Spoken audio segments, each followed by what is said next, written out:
Before we can deploy this application to Heroku, we need to add our source code inside of a Git repository. If you have never worked with Git before, don't worry, just follow the steps I'm going to show you. But if you want to learn more about Git, you really need to take a different course because that's really outside the scope of this course. So if you don't have Git on your machine, head over to git-scm.com. On this page, click the downloads link and download the installer for your operating system. Once you install Git, open up the terminal and run git --version to make sure you have installed it properly. So now here in our vidly folder, we need to run 3 commands to put our source code inside of a Git repository. First, we need to run git init to initialize an empty Git repository.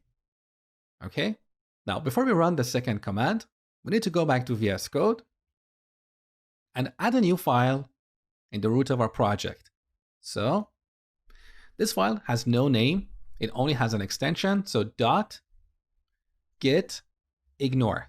This is a special file that we use to exclude certain files and folders from our repository.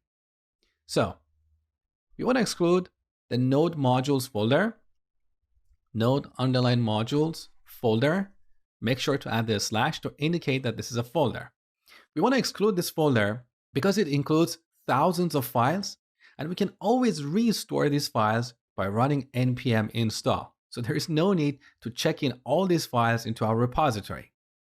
The other folder we want to exclude is coverage.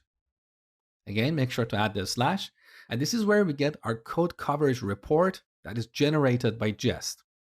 So save this file, make sure it's in the root of the project. Now back in the terminal, the second command that we need to execute is git add period. And with this command, we'll stage files to be committed to our repository. So all the files and folders in this project, except those that we specified in git ignore, will be ready to be committed to our repository. And finally, the last command is git commit -m to specify a message. First commit. Okay? In the next lecture, I'm going to show you how to use Heroku CLI to deploy this application to Heroku.